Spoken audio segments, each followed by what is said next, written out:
Buenos días a todos y todas. Bienvenidos una vez más a otra sesión del Seminario Permanente en Cultura de Paz, Derechos Humanos y Sistema de Justicia, que para el día de hoy, en nuestra sesión, pues tuvo a bien la organización de este evento, el Grupo de Investigación Construcción de Paz, Derechos Humanos y Paz de Cuballes y Push. Para esto le voy a dar el uso de la voz a la maestra Leticia Mosqueda Ochoa, quien estará a cargo de la moderación, así como a la doctora Vero Hurtado. Bienvenidos. Adelante, doctora. Muchas gracias, doctora Lorena. Muy buenos días a todos. Un gusto estar esta mañana con todos ustedes.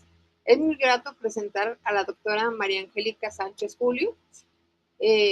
A continuación me voy a permitir un pequeño resumen de su amplio currículum y ligas de investigación de la doctora Sánchez Julio. Ella es abogada con sólida trayectoria académica y profesional, doctorada en estudios interdisciplinares de género, política de igualdad, magíster en promoción y protección de los derechos humanos y especialista en derecho internacional humanitario. Cuenta con amplia experiencia como docente universitaria e investigadora con temas de altos estudios de paz, conflictividades, procesos de paz y construcción de cultura de paz en el contexto colombiano. Su trabajo se ha enfocado en el análisis y acompañamiento de procesos vinculados al conflicto armado en Colombia, con perspectiva de género, derechos humanos y justicia intransicional. Se ha desempeñado como conciliadora de derechos y equidad y actualmente ejerce como directora del Consultorio Jurídico y Centros de Conciliación del Programa de Derechos de la Universidad de Santander, UDES, donde lidera estrategias de formación, investigación, extensión en resolución pacífica y de conflictos. Muy interesante su trayectoria. A continuación, le cedo el uso de la voz a la doctora Verónica Hurtado. Agradezco mucho. Me permitiré presentar entonces también a nuestro ponente el día de hoy, doctor Carlos Bustos Reyes. Él es profesor en Historia, Geografía y Educación Cívica de la Universidad Austral de Chile y doctor en Ciencias de la Educación con mención especial en Interculturalidad de la Universidad de Santiago de Chile. Es posgraduado en Estudios Internacionales, es docente investigador en la Universidad Católica Silva Enríquez. Es coordinador académico del Diplomado Internacional en Educación en Derechos Humanos y del Instituto Nacional de Derechos Humanos, colaborador importante. Investigador actual del Centro de Investigación en Educación para la Justicia Social. Ha realizado diversas publicaciones en el ámbito de la educación en derechos humanos, educación para la cultura de paz, interculturalidad y migraciones. Sus líneas de trabajo e investigaciones son como formador docente, ciudadano, sujetos, historia, memoria, educación en derechos humanos e interculturalidad. Actualmente gestiona un programa internacional denominado Diplomado Internacional de Educación en Derechos Humanos para profesionales de la educación de todos los niveles del sistema educativo nacional de Chile. Bienvenido, doctor. Cedemos entonces el uso de la voz a nuestra primera ponente, doctora Angélica Sánchez Julio. Bienvenida. Muchas gracias, doctora Verónica, a todos los asistentes. Vamos a hacer una perspectiva general sobre el proceso de paz en Colombia, entendiendo un poco todo el tema de las transformaciones jurídicas, esos desafíos institucionales y perspectivas territoriales. Es importante dentro de los procesos de estudios de paz entrar a una profundización de análisis de todo lo que tiene que ver desde la perspectiva jurídica, entendiendo un poco qué pasó con el acuerdo de paz, qué es el proceso de paz, pero esto nos tiene que permitir a nosotros dentro de esos estudios de paz partir desde las raíces y lo primordial, que es entender primeramente cuál es el contexto geopolítico, cuáles son los actores, las implicaciones constitucionales y el impacto institucional. Es decir, partir desde todos las raíces o las visiones o las perspectivas que permitieron llegar a un acuerdo de paz. Perdón, no se escucha. la dirección para si... ¿No me están escuchando? Yo sí Sí, se escucho escucha, sí se perfecto. escucha. Sí, Yo- se escucha perfecto. Se escucha Sí, se perfecto. escucha perfecto. Perfectamente. Se escucha Ok. perfecto. Qué pena. Entonces, como les decía, inicialmente pues lo que vamos a mirar es el análisis del proceso de paz. Todos hablan del proceso de paz, pero muchas veces nosotros no entendemos las raíces de lo que lleva el resultado del proceso de paz. Entonces, vamos a hacer como una revisión rápida en esa reflexión de ese contexto geopolítico, implicaciones constitucionales y el impacto institucional que ha tenido en Colombia el tema de paz.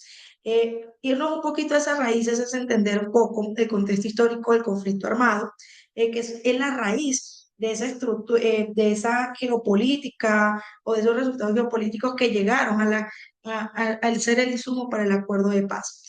Uno de ellos es entender primero que frente a la territorialidad nos encontrábamos que en Colombia hay unas zonas de difícil acceso y de control estatal limitado. Situaciones que llevaron a que de alguna manera en áreas rurales y de manera estratégica se difusionara o se lograra una extracción territorial y se lograra también una expansión territorial de los diferentes grupos armados. Estos grupos armados lograron identificar esas zonas de difícil acceso en donde el Estado se encontraba con limitaciones para poder acceder y que empezaron por las disputas territoriales. Eso fue uno de los primeros momentos geopolíticos que llevaron a que el conflicto armado se lograra intensificar en algunas zonas rurales. O por eso lograr entender porque hablamos de que el conflicto armado se dio más en zonas de ruralidad. Hablamos también de que Colombia es un país con una economía extractiva. Digamos que de alguna manera en Colombia se conoce mucho todo el tema de la extracción de recursos naturales, tanto de maneras ilícitas como de manera lícita, es decir, todas las que cumplen con todas las licencias ambientales y demás, pero esas presencias de esas economías extractivas trajeron también a este país, pues digamos que la presencia de diferentes grupos armados. Digamos que dentro de las economías ilegales encontramos todo el tema de los cultivos ilícitos como la coca, encontramos el tema de minerías ilícitas, es decir, que los grupos armados empezaron a buscar también o encontraron dentro de esas presencias de economías extractivas cómo encontrar recursos o encontrar una manera de poder buscar unas financiaciones también para diferentes, digamos, sostenimientos de los distintos grupos armados. Incluso, digamos que en algunas zonas del país, para un caso muy concreto o específico, donde hablamos de economías también que fueron lícitas, Sí, pero que doctora. terminaron haciendo situaciones o contextos ilícitos para poder llegar a un fin de poder tener todo ese tema de permiso para las extracciones económicas, en casos, por ejemplo, como los que hoy se encuentran en la JET de Drumo, entre otras transnacionales, que de alguna manera pues se ha logrado demostrar a través de las diferentes investigaciones que lograron participar o financiaron a grupos armados como paramilitares, entre otros, para que se lograra propiamente hacer también, digamos que, sacar de ciertos territorios, de corredores mineros, específicamente en el departamento del Cesar, para que efectivamente se lograra que, pues, tener, digamos que, mayor posicionamiento y no tener, digamos que, personas que se colocaran, digamos, en ese punto de no estar de acuerdo con la extracción de recursos naturales. Por hablar un poquito también cómo las economías extractivas de manera lícita también terminaron generando acciones ilegales a través de todo el tema de los grupos armados y generaron las confrontaciones entre los distintos, digamos, grupos por el tema también territorial. Es decir, lo territorial también tuvo mucho que ver con la extracción o la economía extractiva. Otro también fue la desigualdad estructural, es decir, que de alguna manera la alta concentración de tierra en manos de uno, pero quitándosela a otro, que generó pobreza rural, exclusión política de comunidades campesinas e indígenas y de alguna manera han sido en donde más se ha ponderado un poco el tema de las desigualdades. Volvemos al mismo tema de que todas vienen como en una red, tanto lo territorial como la economía extractiva, como en las desigualdades estructurales y sobre todo en grupos poblacionales vulnerables como lo son los campesinos y los indígenas. En una geopolítica regional entendimos cosas como, por ejemplo, que hay fronteras porosas, por ejemplo, todo lo que tiene que ver con la parte fronteriza con Venezuela, Ecuador, Brasil, que también facilitaron muchísimo el tema de refugio y tráfico fronterizo de armas y drogas. de alguna manera, pues a pesar de que el conflicto armado se ha hablado de todos los acontecimientos y los hechos, también ha estado demostrado al interior de todo el proceso de paz que parte de su financiación y parte de todo lo que se generó alrededor de ese conflicto armado fue todo el tema también de todo lo que tenía que ver también con el tema del narcotráfico. El narcotráfico fue un actor muy presente al interior de todo el contexto histórico del conflicto. Cuando hablamos un poquito de quiénes estuvieron involucrados alrededor de los conflictos, entendemos un poco también el parte del gobierno colombiano, entendiendo que fueron parte negociadora dentro del acuerdo de paz. El Estado colombiano es el garante del orden constitucional y de la implementación del acuerdo.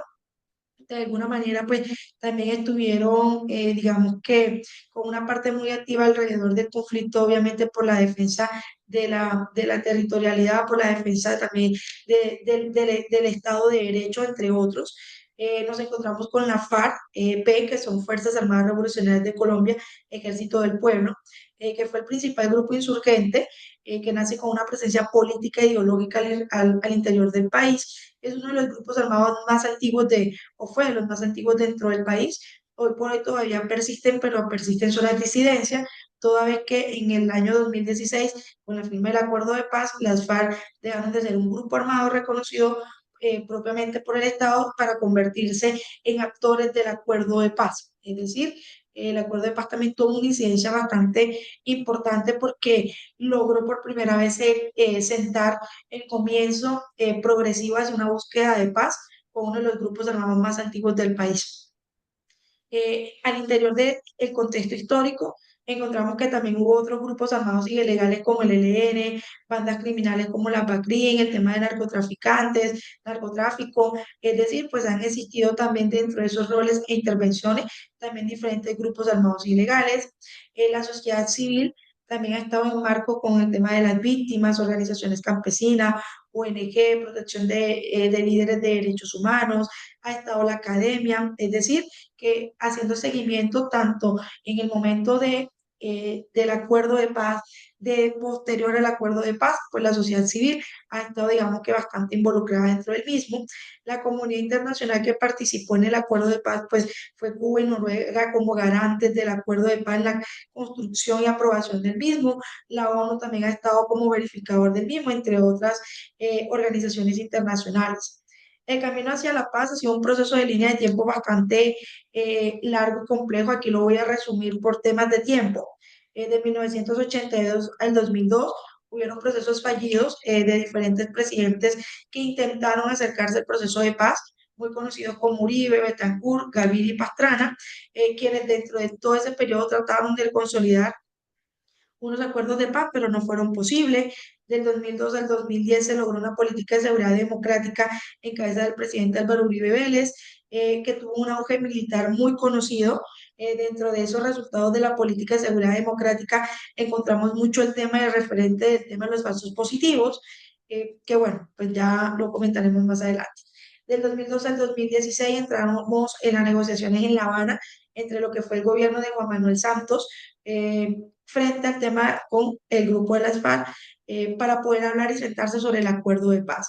Luego, finalmente, en el 2016 se logra la firma del acuerdo de paz, después de todos estos años de negociación y acuerdos, en donde se lograra establecer cuáles eran las indicaciones o lo que buscaba el Estado y que pretendían las FARC como grupo armado que efectivamente iba a entrar en una desmovilización.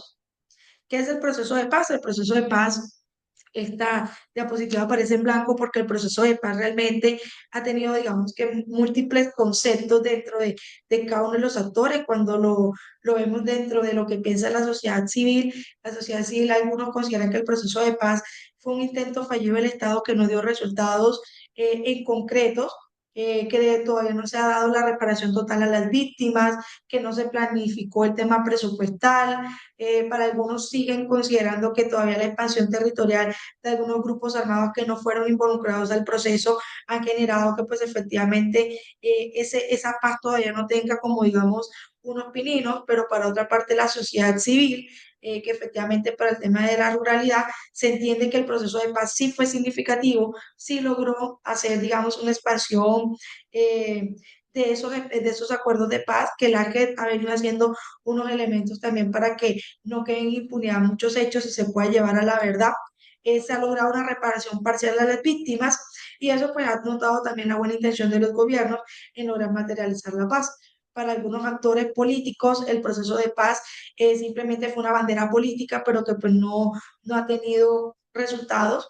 Para otros, realmente, pues el proceso de paz todavía no arranca. Algunos consideran que se quedó ahí sin de pronto poder avanzar en algunos procesos. Para el Estado, pues el proceso de paz ha tenido resultados muy contundentes, muestra todo lo que se ha hecho en materia de justicia, lo que se ha hecho en materia de reparación y pues obviamente los compromisos de que cuando se firma un acuerdo de paz, la paz es un proceso de contribución constante, no se queda limitado simplemente a unos procesos en concreto o a un tiempo en concreto, toda vez que el proceso de paz, la materialización de esa construcción de paz se logró establecer a un periodo como de 30 años. Entonces, la gente muchas veces habla del proceso de paz en resultados inmediatos, pero tampoco reconocen los procesos que se han venido dando de manera pausada o de manera paso a paso para lograr esa cultura de paz que se quiere, en donde un país que por más de 50 años estuvo en un conflicto armado muy marcado. Hoy actualmente en Colombia todavía podríamos hablar que hay unos conflictos armados muy marcados al interior del mismo Estado. Obviamente todos los procesos que algunos consideran que el proceso de paz fue un fracaso porque hablamos de disidencias de la FARC, entre otras concepciones, pero el proceso de paz es tan amplio en su concepto como también desde las mismas percepciones de los diferentes actores que han participado y que hacen respuesta a este tema del proceso de paz. Una de las características que tiene el acuerdo de paz es entender los puntos sobre los cuales se lograron hablar. Uno fue la reforma rural integral, que es el acceso a la tierra y al desarrollo rural. El gobierno ha querido hacer políticas para poder dar resultados. Algunos de pronto, vuelvo y lo digo, dentro de las percepciones, consideran que se ha podido dar el avance, otros de pronto consideran que ha faltado más, pero se han venido haciendo algunas situaciones para poder permitir que ese acceso a la tierra y el desarrollo rural sea una realidad.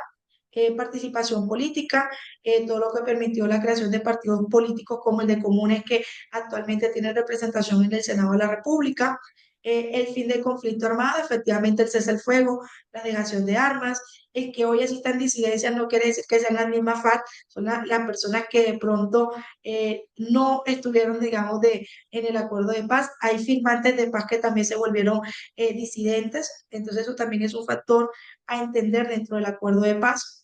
La solución al problema de drogas, todavía pues este actual gobierno está tratando de mirar cómo crear nuevas licitudes frente al tema del tema de todo lo que tiene que ver con los desarrollos rurales. Hay una sustitución de cultivos ilícitos que no ha sido, digamos que todo garantizado al interior del Estado, pero pues ahí también se han venido haciendo, digamos, búsqueda de alternativas a ese desarrollo, de esas soluciones de campesinos y personas que se dedican a este tema de cultivos ilícitos.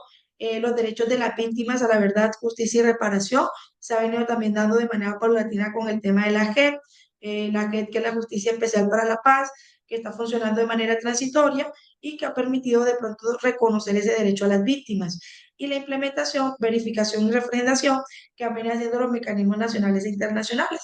Ya hace poco, hace más o menos un año, el fiscal que había dado la apertura al expediente preliminar de la Corte Penal Internacional a los casos de conflicto armado en Colombia, manifestó que ellos están siendo, digamos que, verificadores y refrendando un poco el tema del acuerdo y que pues no era necesario darle una reapertura al expediente, toda vez que se veía que el ejercicio que venía haciendo la JEP estaba dando los resultados en materia de lo que se buscaba en cuanto al tema de justicia.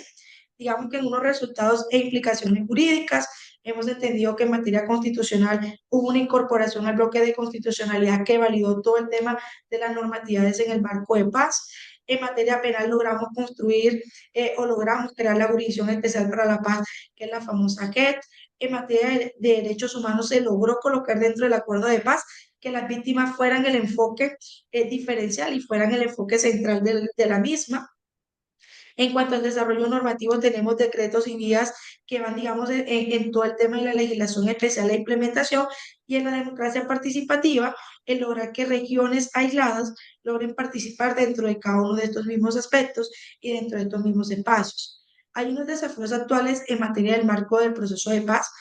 Uno es la seguridad territorial, toda vez que todavía persisten disidencias, el ELN no fue involucrado dentro del acuerdo de paz y bandas criminales, que si bien es cierto, las bandas criminales no tienen que ver todo dentro de los procesos de VIH, sí hacen parte de los procesos sociales del Estado y que también hay que empezar a mirar la seguridad territorial en el marco de una construcción de paz que no vaya solamente marcada de derechos humanos y de VIH, sino también en toda la parte social y territorial.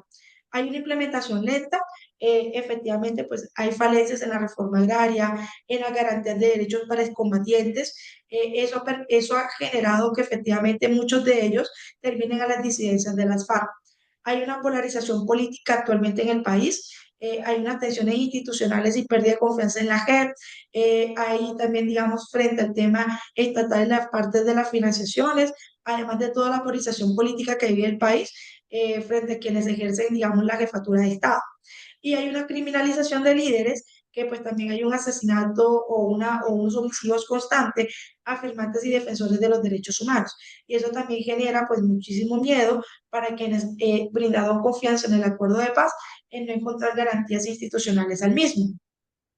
Ya para ir cerrando, nos generamos una reflexión final y es entender que el proceso de paz en Colombia, cuando estudiamos la paz o estudiamos entornos de paz, hay que entender que esto es un laboratorio jurídico y político, que de alguna manera ha sido sin precedente en América Latina.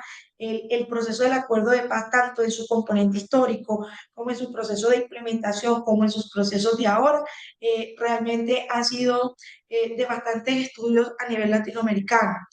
Cabe mencionar que el éxito no depende solamente de la firma y el acuerdo de paz era muy claro cuando se logró establecer que la mera firma e implementación no iba a ser realmente el éxito del acuerdo de paz, sino que el éxito iba a estar en lograr sostenerlo con un enfoque de justicia restaurativa, que hoy, a los años que lleva el acuerdo de paz, podamos hacer una evaluación constitucional y entender que el acuerdo de paz y el derecho a la paz constitucionalmente en Colombia es un derecho constitucional en construcción, que todavía tiene falencias, sí, pero estamos en una construcción. La paz o construir una cultura de paz no se logra sin que realmente se logre hacer unos cimientos sociales, políticos, económicos, culturales, porque no es fácil dejar la cultura de la violencia por una cultura de no violencia. En el acuerdo y en la escritura de un documento es muy fácil establecerlo, pero llegar al tránsito de una justicia o de un conflicto a una sociedad de no conflicto, que el conflicto no se erradica, pero se pueden dinamizar y pueden cambiar, es realmente uno de los grandes desafíos que tiene el acuerdo de paz. Para cerrar con esta frase, la paz no se decreta, la paz se siembra. Y en Colombia, sembrarla exige verdad para las víctimas, exige dignidad para los territorios y exige justicia que no excluya, sino que repare. Muchísimas gracias. Muchas gracias, doctora Angélica. Muy agradecidos. Continuamos entonces en este marco el día de hoy con la temática Procesos de Paz de la América Latina, historias narrativas y acciones emancipatorias ciudadanas. Carlos Bustos, adelante. Bienvenido.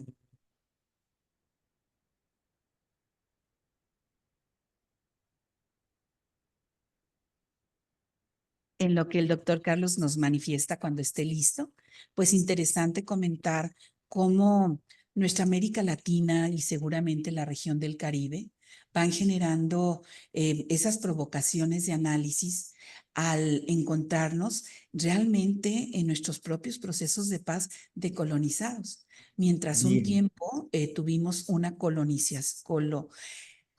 una colonialidad interesante, hoy hablamos de una descolonización para producir nuestros propios procesos de paz, desde dónde y cómo, y aquí las historias. Adelante, Carlos, muchas gracias. Muchas gracias. Es un gusto responder a este trabajo, a esta reflexión, a este momento.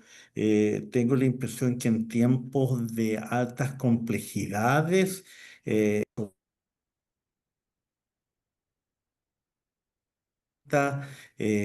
situaciones críticas, es importante guardar una alegre esperanza para construir futuro y construir mundo, ¿no? Porque nuestra región de América Latina es una región que comparte las mismas alegrías y muchos también sinsabores. ¿Se está viendo la presentación? ¿Sí? ¿Aló? ¿Me escuchan, Sí, doctor. verdad? Adelante. Perfecto, ya, muchas Escucha gracias. y se te ve la presentación, Se ve Carlos. perfecta la presentación. Perfecto, ya. Entonces, en nuestra región tenemos alegría y problemas y males y dolores similares que compartimos como hermánicos de este Abya Yala, ¿no? El trabajo que yo quiero presentar hoy en día hace relación al tema de justamente que les señalaba tensión y posibilidades de, perdón, tensión y posibilidades de transformación social para América Latina, ¿no? En la construcción de la cultura de paz y los derechos humanos. El caso de Chile a raíz de la necesidad de una nueva arquitectura constitucional. En general, la historia de Chile ha pasado varias situaciones y uno para enfrentar estas problemáticas de la cultura de paz, de los derechos humanos, es decir, tiene que partir y obviamente haciendo una referencia a ciertos contextos históricos que nos inundaron, que nos generaron dificultades, problemas. Y en ese sentido, señalar en primer lugar que nosotros nos encontramos primero con un periodo hacia los años 60, cuando asume el gobierno de Salvador Allende, luego de un influjo social de alta participación, de desarrollo del bienestar social, que permitió que se generara un proceso transformador, ¿no? En la cual la sociedad entera participó activamente en distintas situaciones, ¿no? Y en ese sentido hay una articulación de ciertos recortes históricos desde la Unidad Popular hasta el estallido social del año 2019, que ocurrió hace poco, estamos hablando de 46, 47 años, donde la ciudadanía a través de las movilizaciones sociales busca impulsar el futuro. Y entonces tenemos un primer periodo de participación, de alta participación social en Chile, ni hablar del discurso que hace Allende en Guadalajara, donde plantea la responsabilidad social del ciudadano y del trabajador frente a la construcción del país. Y con esta lógica decía, la historia es nuestra, ¿para quién? Para la sociedad, para la ciudadanía, para los participantes de nuestras democracias. Y los significantes de la época eran el COE chileno, es decir, el patrimonio nacional, trabajarlo por parte de los trabajadores, a trabajar un influjo a la participación juvenil, ciudadana en grandes jornadas de trabajo voluntario y también los niños centrados en la felicidad de Chile, comienza por los niños. Eran constructos que hacían referencia justamente a la forma de construcción social. Obviamente vienen las fuerzas que van a ir a romper de cierta manera con estas lógicas de paz, estas lógicas constructoras y transformaciones para la justicia social y nos encontramos con una dictadura militar, ¿no? Esa dictadura militar es la más cruenta y violenta en nuestra historia. Si bien es cierto, América Latina comparte, es un territorio de paz porque no hemos tenido guerras ni conflictos que nos hayan desangrado, como en el caso de Europa y otras regiones, sí hemos sido parte de una serie de golpes de Estado en distintas partes de las regiones, el problema del crimen organizado, etcétera, que nos ha llevado a ciertas problemáticas. En el caso de Chile, el golpe de Estado del año 73 nos genera una situación de violencia y de no paz, es decir, una situación flagrante de violación sistemática y permanente de derechos humanos. Eso llevó a la organización, ¿no? De distintos grupos en los cuales empezaron a luchar por la defensa de los derechos humanos y por el término de la dictadura también. Quizás yo les podría recomendar que vieran, si lo puede ver cada uno, una película o un documental que se llama La ciudad de los fotógrafos. Y aquí nosotros yo les estoy mostrando imágenes de la agrupación de detenidos desaparecidos que se crea al alero de la Vicaría de la Solidaridad. Quiero decirle que mi universidad, la Universidad Católica Silva Enrique, justamente lleva el nombre del cardenal Raúl Silva Enrique por la importancia que tuvo. Y él aportó a la creación de esta universidad, porque en ese momento se necesitaba un lugar de pensar distinto a la homogeneización y dictatorial que estaba generando Pinochet. Entonces aquí nosotros vemos situaciones de no paz, es decir, la lucha en contra de la tortura que se estaba llevando en Chile en forma permanente y persistente. Está también, vemos nosotros a las mujeres, perdón, Entonces nosotros vemos también aquí a las personas que están luchando y en las calles, ¿no? Que están tratando de resolver las problemáticas sociales, y también vemos grupos armados que participan activamente en la lucha en contra de la dictadura. Entonces, en ese sentido, es importante considerar los problemas que nosotros tenemos y los problemas que hemos vivido. Seguidamente podemos ver en este caso, que nos encontramos con la transición, una salida pactada finalmente hacia lo que es la democracia. Pero la democracia que nace, que vuelve en el año 90, no es la misma que muere el año 73, en palabras del maestro Hugo Zimmermann, ¿no? Porque finalmente esta transición es un punto de encuentro entre quienes no derrotan al uno y el otro. Entonces emerge una democracia con ciertos problemas, y las consignas del año 2019 decían, no es 30 pesos, son 30 años de problemas que no se han resuelto, problemas en la sociedad chilena.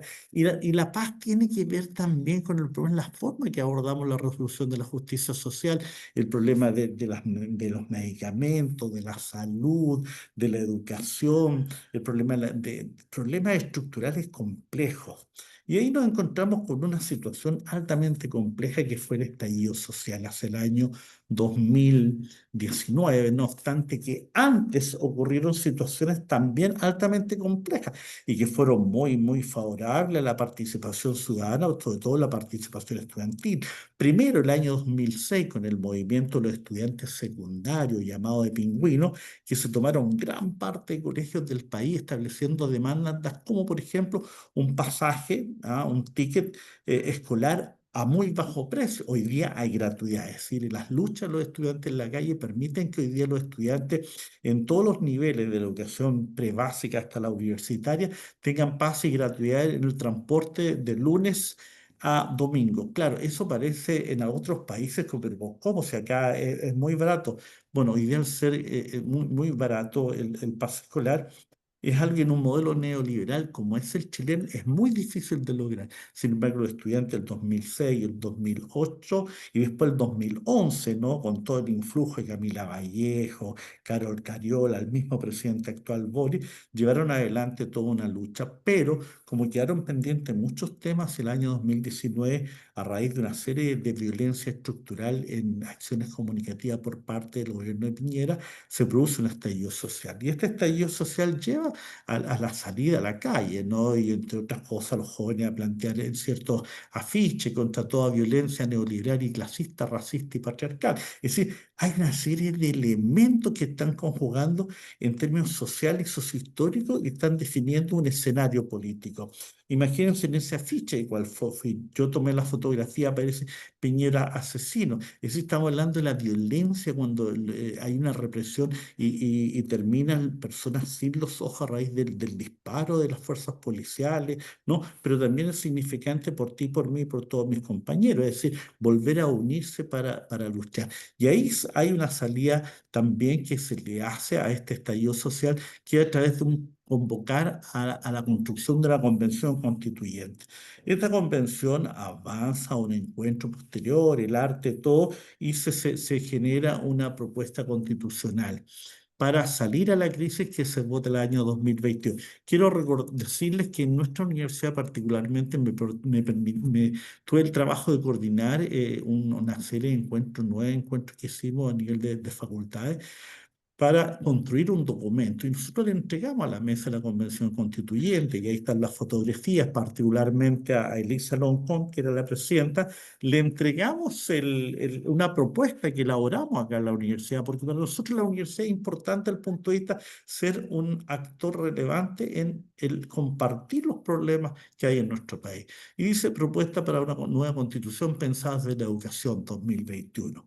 Y fíjense que en esta propuesta habían elementos como los siguientes. Primero, elementos que dicen: la nueva constitución debe garantizar una democracia participativa y directiva, que con acuerdo con los mecanismos y procedimientos de regulación que resguarden una permanente expresión de la sociedad y las comunidades. Se debe garantizar en la nueva constitución una educación de calidad. Se debe garantizar un sistema de regulación de las relaciones del poder entre las instituciones públicas y privadas con la finalidad de restringir la asimetría en el ejercicio del poder y en términos económicos o políticos, evitando y neutralizando influencias indebidas en las actividades públicas y privadas entre ellas, ¿no? Y finalmente nosotros planteamos en ámbitos de plurinacionalidad, dijimos, se propone que la nueva Constitución declare el Estado chileno como plurinacional y pluricultural, plurilingüe. Se propone que una sociedad se conciba como intercultural y como un derecho, como un piso de desarrollo y diálogo. Entonces, en ese sentido, nosotros planteamos muchas cosas, pero no lo logramos, porque esa convención fue votada, rechazada por el 62% y fue en términos de un plebiscito aprobada por el 38%, entre los cuales obviamente estoy yo. Pero eso no basta. Al día siguiente dijimos, ¿qué hay que hacer? Hay que reconstruir la esperanza y la alegría como una espiral de la vida, fundamental siempre en todas nuestras regiones. Hay serias problemáticas que vivimos, pero siempre debemos estar reconstruyendo la esperanza y la alegría porque es una espiral de la vida. Nuestra propuesta en la formación docente y ciudadana sigue avanzando y en ese sentido aquí les planteo las flores que vuelven a nacer y una salida a terreno con mi estudiante que está llena de alegría. ¿Por qué? Porque creo que es importante que podamos revisar algo que hicimos, que es un trabajo que seguimos avanzando y con esto paso a cerrar nuestro trabajo. Espero que si se escucha, perfecto, si no me avisan. Y es un trabajo que hizo el proyecto de investigación. Entonces con esto voy cerrando ya mi presentación, dura 4 minutos, porque ¿qué hacer? Hay que trabajar en la educación. ¿Para qué? Para terminar con el fake news, con lo que están planteando. Aquí vamos.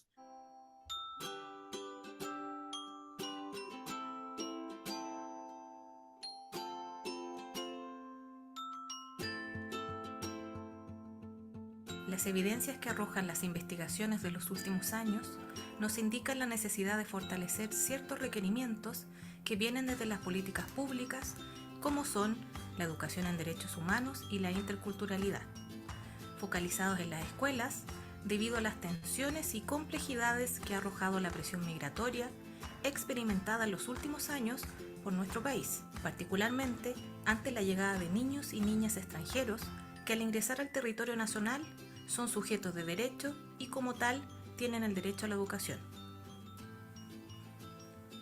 Del mismo modo, pudimos constatar en la experiencia de la discusión de la Convención Constituyente del año 2022 las tensiones, contradicciones y desconocimiento en torno a temas vinculados a los pueblos indígenas, como son la plurinacionalidad, la interculturalidad, el Estado-nación y sus enfoques monoculturales e implicancias racistas que se expresaron en la violencia verbal.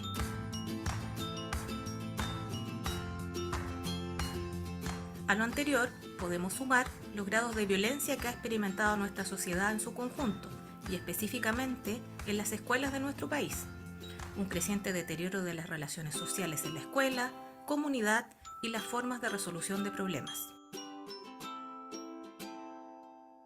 Es por ello que consideramos que constituye un imperativo ético y político la educación en derechos humanos y la interculturalidad, a fin de buscar el fortalecimiento del sistema relacional social.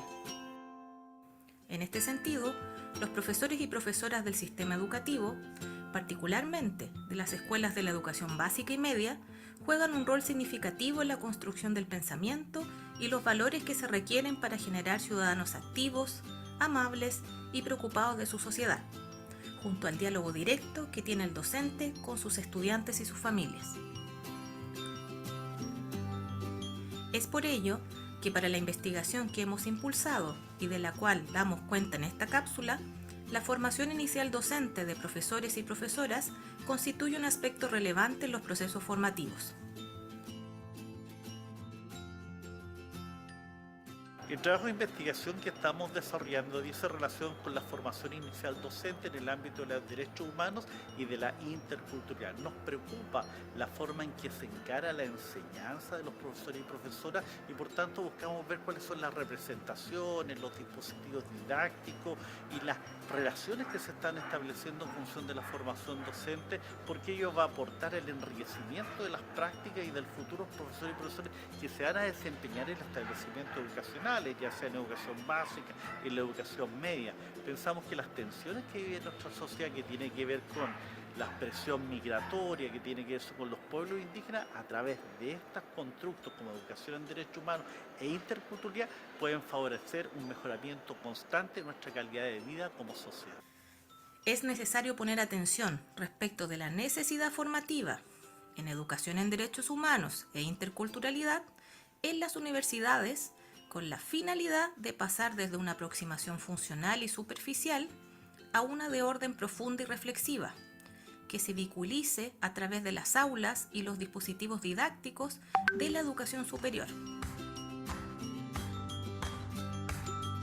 para que los futuros docentes cuenten con enfoques teóricos, epistemológicos y prácticos que respondan a las necesidades del sistema educativo y la vida en sociedad.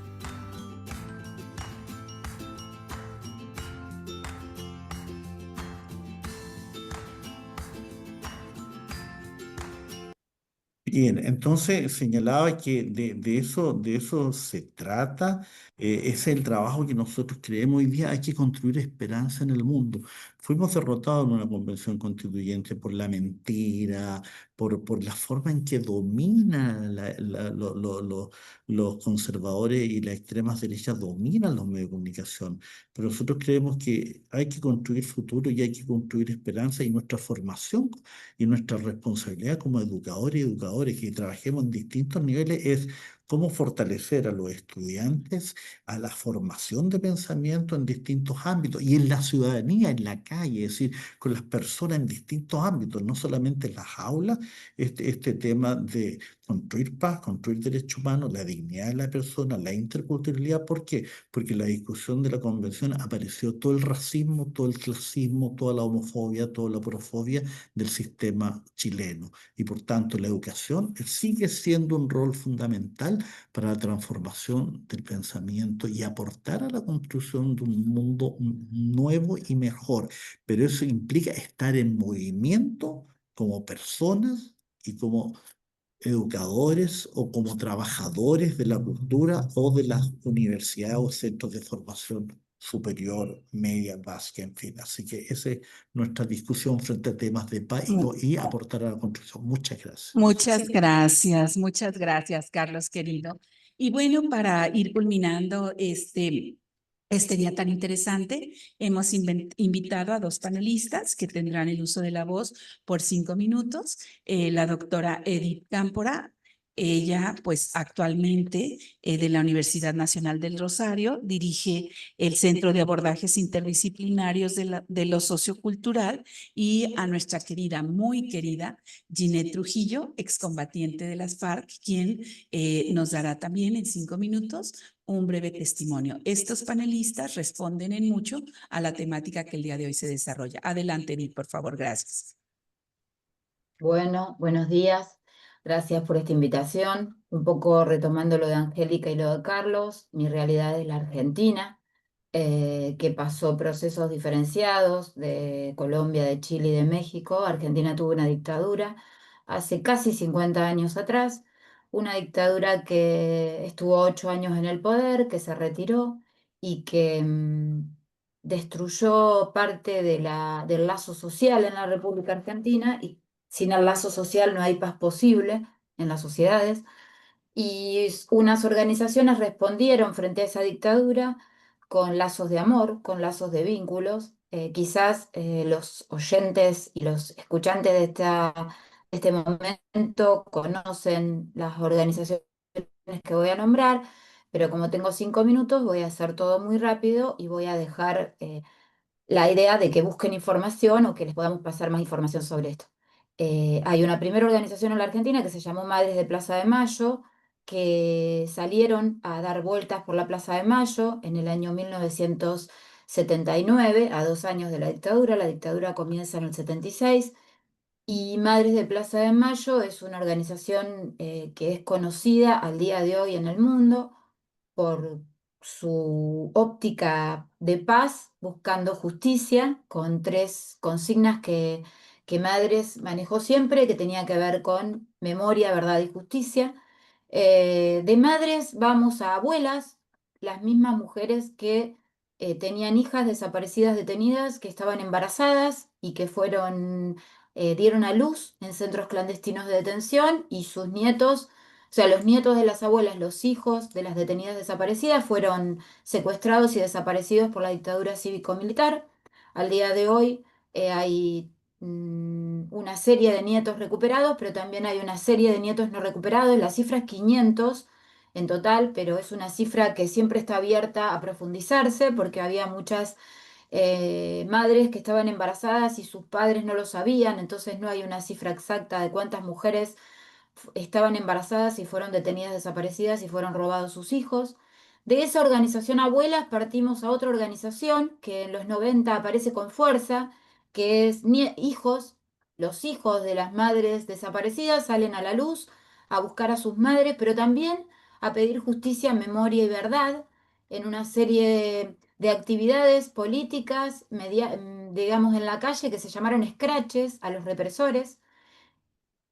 Tenemos del año 2003 al año 2015 en la República Argentina la restauración total de un gobierno democrático y popular que vuelve a poner en juego juicios de lesa humanidad. Los crímenes de la dictadura son crímenes de lesa humanidad. Es bastante diferente a lo que estaba charlando Angélica en torno a los procesos de guerra en Colombia. Sí es parecido a la dictadura de Pinochet en Chile.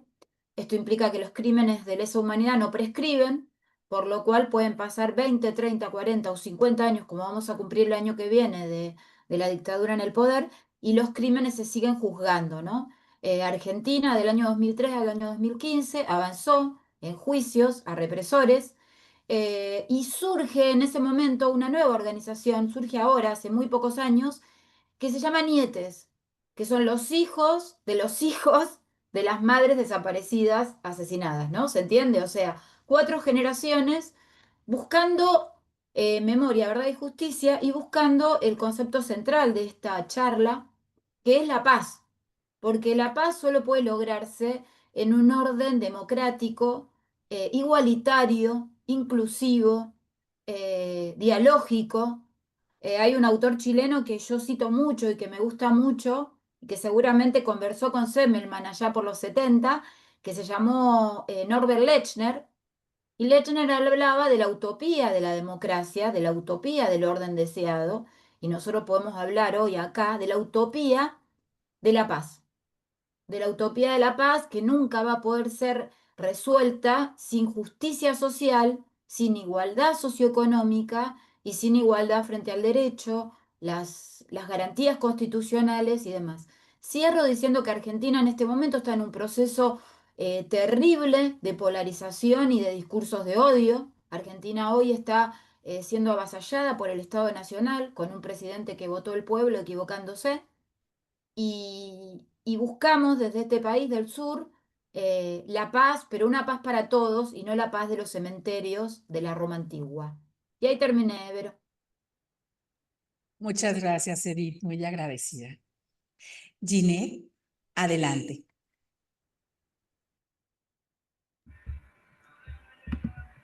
Un cordial saludo para todos quienes nos acompañan hoy. Agradezco profundamente este espacio en donde nos reunimos en pro de la construcción de esa cultura de paz. Hoy quiero compartirles una reflexión a partir de una historia concreta, una historia que sintetiza muchas de las complejidades del conflicto armado colombiano y sobre todo las posibilidades de redención. Y con esto me refiero a una historia de vida, la vida de Ginette Trujillo, la mía. Me llaman la mujer de los 7 nombres. He tenido 7 nombres a partir del momento en que nací. En mi primer año de vida, mi madre me registra como Marta Irene, una niña campesina que nace de una madre adolescente y de una madre soltera en un contexto bien complejo por su cultura y el impacto de la religión en este territorio. De mi primer año de vida, mis 12 años, fui Alba, nombre que me dio mi padrastro y en donde me registró bajo su apellido, donde en este tiempo fui madre de 6 hermanos a raíz de que mi madre se cansa de la violencia que vivía y se marcha en busca de huir de esta vida y de cumplir esos sueños que tuvo cuando era un adolescente. Posterior a eso, a mis 12 años, soy reclutada por las FARC.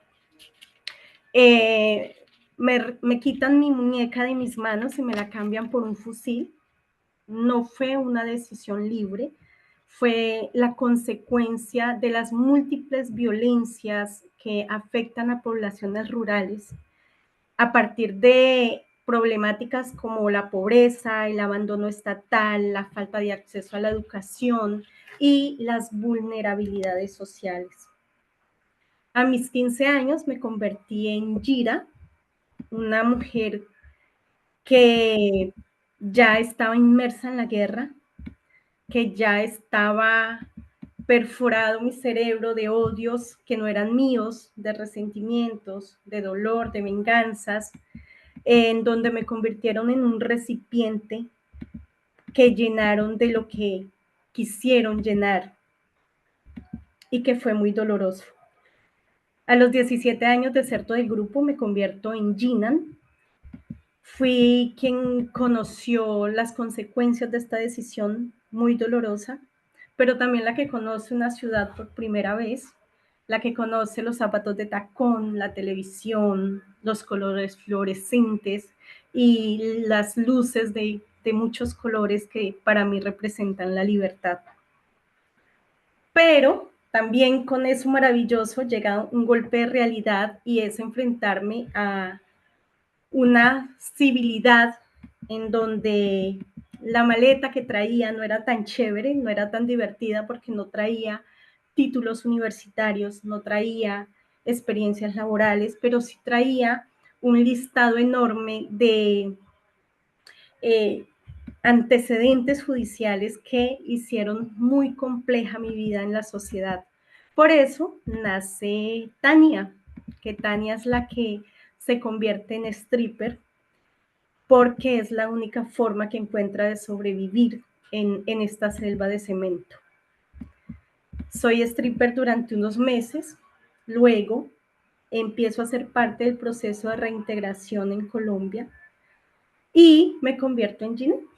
Ginette es la mujer que vive feliz, la que vive en paz, la madre, la mujer, la esposa, la profesional, pero sobre todo la soñadora. También la que intenta redimirse, la que intenta darle voz a quienes la perdieron y la que hacen lo posible por mantener la memoria. ¿Qué les puedo decir? Mi historia no es lineal, mi vida no puede resumirse en un solo nombre, por eso me llaman como la mujer de los 7 nombres. Así se llama mi libro, así se llama mi película documental. Cada uno de esos nombres representa una etapa distinta y está marcada por una etapa también de mi país, también lo que se vive en países como Colombia. Participé del sistema de reintegración durante 10 años, una política pública que con todas las limitaciones ha sido un paso también significativo hacia la reconciliación nacional. Aprendí a desarrollar mi capacidad de transformación, me tomé un espacio para sanar en medio de lo que significa esa vida cotidiana y nada, a nombrar el dolor y a reconstruirme como sujeto de derechos y no como sujeto de estigmatización. Eso puedo contarles así muy rápidamente, mucho que decir, pero resumiendo, esa es Ginette Trujillo. Muchas gracias, Ginette, muy agradecida. Pues con esta presentación tratamos de ajustar esta temática de procesos de paz de la América Latina, historias narrativas y acciones emancipatorias ciudadanas, que seguramente es un tema que dará y dará y dará para mucho tiempo más. Porque si por mucho tiempo nos llevó a conocer la historia de nuestra conquista y de nuestra colonialidad, entonces imaginemos cuánto tiempo más nos llevará nuestros propios procesos de paz, autocomprensión y una nueva construcción en esta nueva vida en un marco de Paz, Derechos Humanos y Justicia. Bueno, pues ¿hay alguna pregunta por parte del público presente? Estamos atentos, es el formato que tenemos por acá. Los tiempos siempre son cortos para tanto que hablar sobre estos temas, pero adelante, ¿alguna pregunta presente, por favor? Si gusta tomar el micrófono y hacerla.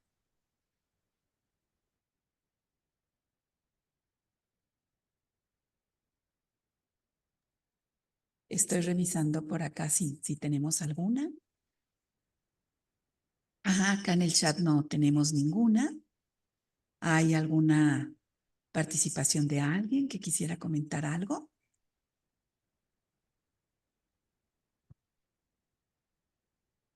¿Ninguna? Bueno, pues muy bien. Al no haber alguna participación y si alguien la tiene en este momento, puede incidir en levantar su mano. Si no, pues yo les pediré en un minutito, ahora sí con cronómetro y reloj en mano, un cierrecito inmediato, por favor. Creo que tenemos una pregunta por acá. Permítanme, por favor. No, están agradeciendo a todos ustedes y extendiéndoles una felicitación y sobre todo, más que preguntas, haciendo reflexiones importantes sobre el tema de cultura de paz, derechos humanos, proceso de paz y la fuerza de la influencia de la escuela y la casa, ¿verdad? La casa y la escuela. Cómo el hogar se vuelve un lugar fundamental en la construcción de paz, pero también cuál hogar, ¿verdad? Preguntemos a Jeanette Trujillo si en este proceso de los 7 nombres habría un lugar determinado. Entonces, le cedo el uso de la voz.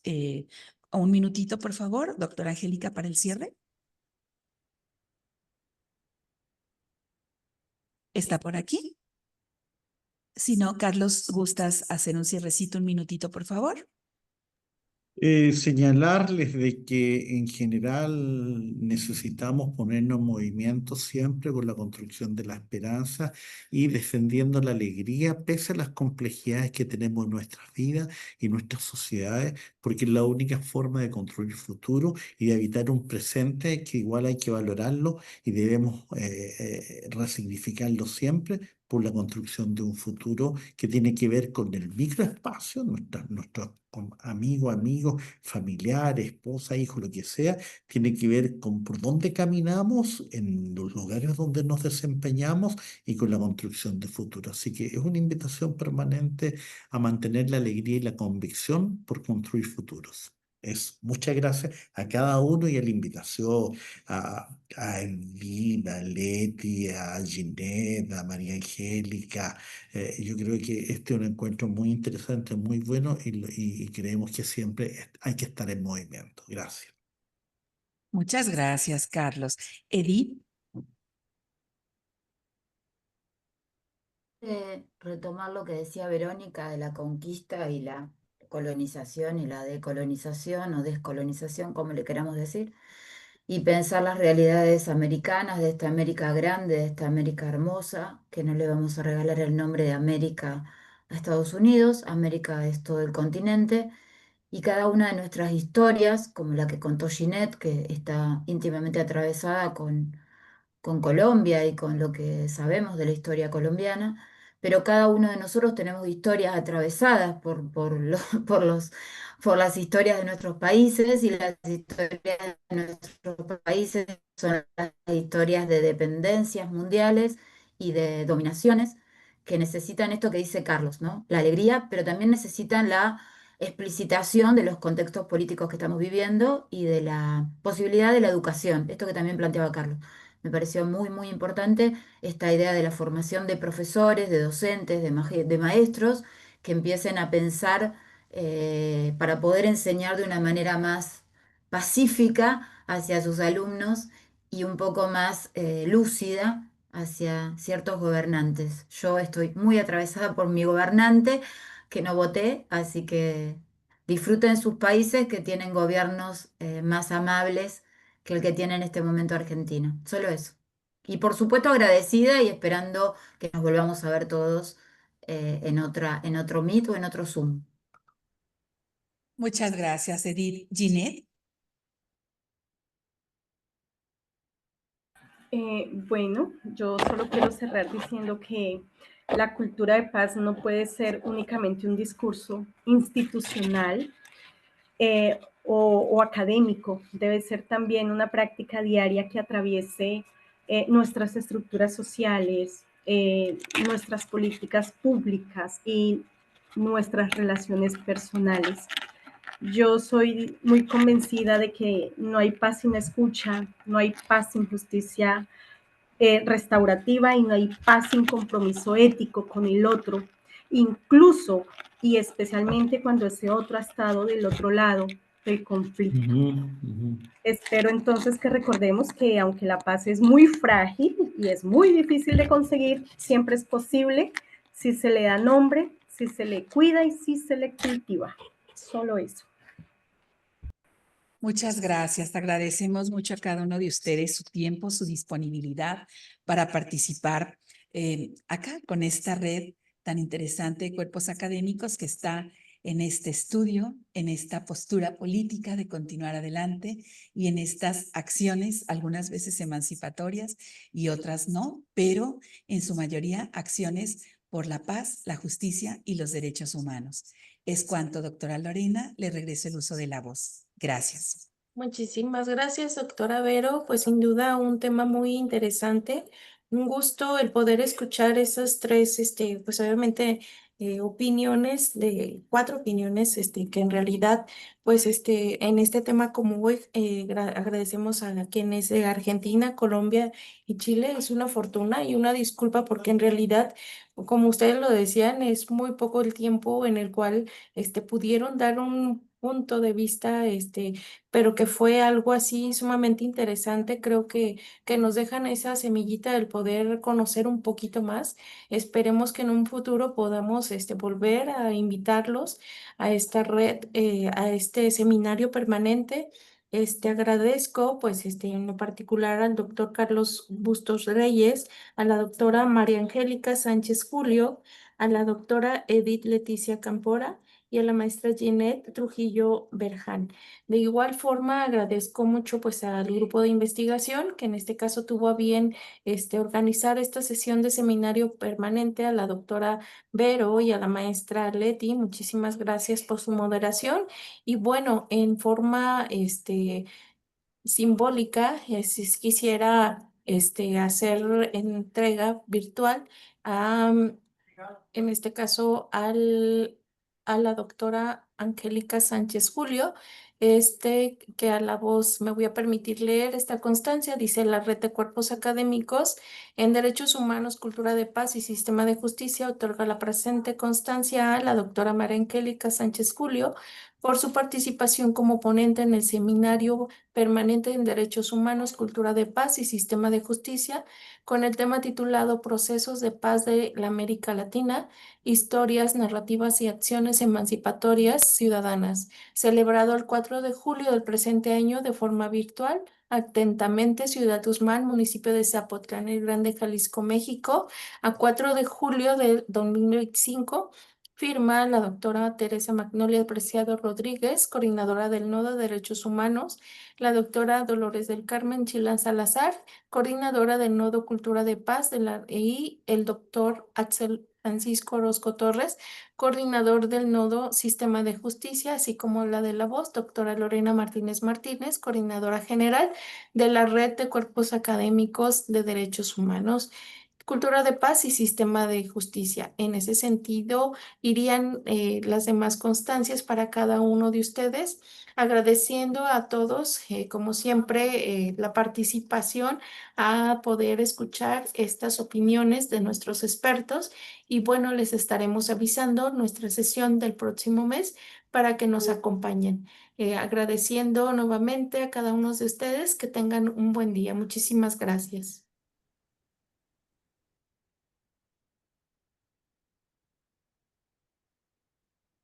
Que estén muy bien. Un abrazo y abrazo.